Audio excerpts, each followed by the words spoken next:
Barkanmu da dawowa cikin wannan darasi namu na HTML. A darasin da ya gabata idan ba ku manta ba mun yi magana akan heading wato headlines. A wannan kuma za mu yi magana akan abin da ake ce masa paragraph. Wato shi HTML wannan da muke kallo wannan notepad da muke amfani da shi a matsayin text editor da na faɗa muku akwai da yawa waɗanda za mu iya ɗaukowa mu yi amfani da su, amma dai notepad shi ne mafi sauƙi da yake kowane kwamfuta tana zuwa da shi. In kana amfani da Windows akwai notepad, in kana amfani da macOS shi ma yana da shi. Sannan a nan gefen duk abin da muka rubuta shi ne me? Shi ne sakamakonmu, abin da muka rubuta HTML shi ne zai fito a nan.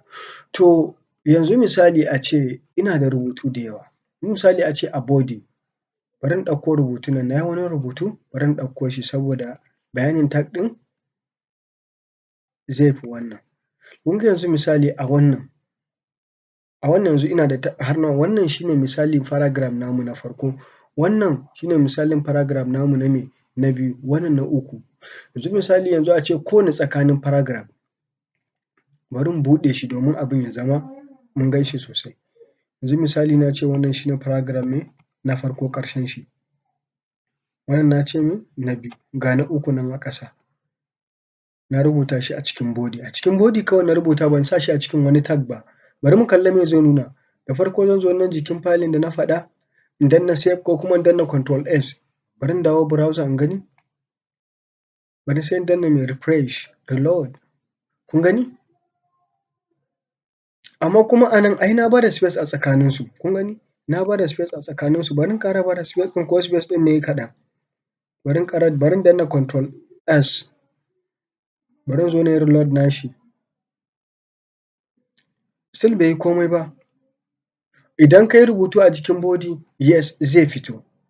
Amma hanya mafi kyau da za ka yi amfani idan rubutunka har ya wuce layi ɗaya, biyu ya kai uku, layi biyu ma wasu ma koma ɗaya ne in dai bayani ne misali kamar paragraph, to akwai tag ɗin da muke ce masa me? Paragraph. Za mu sa shi a cikin element na paragraph a HTML. Yanda ake rubuta tag nashi shi ne open tag sai a sa me? P.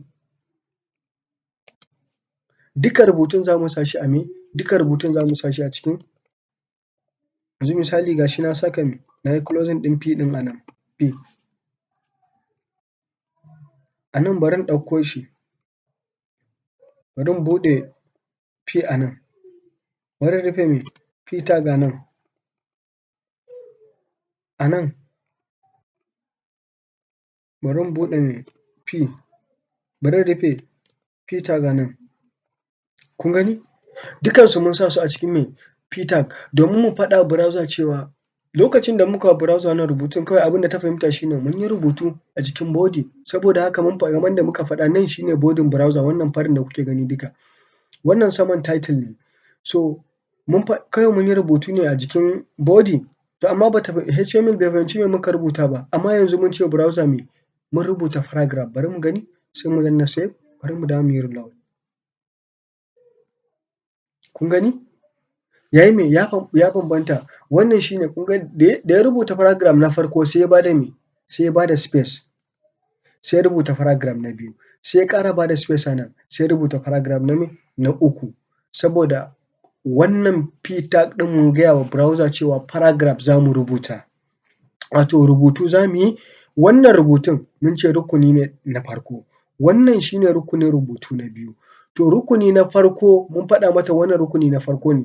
Kun ga a da lokacin da kafin ta yi wannan abun ba ta san wannan shi ne rukuni na farko ba, ta san na biyu ba, ta san na uku ba, kawai ta yi ne. To amma yanzu fa da yake mun faɗa mata cewa wannan rubutun za mu yi shi ne rukuni har uku, sai muka yi amfani da element da ake ce masa paragraph. To wannan shi ne.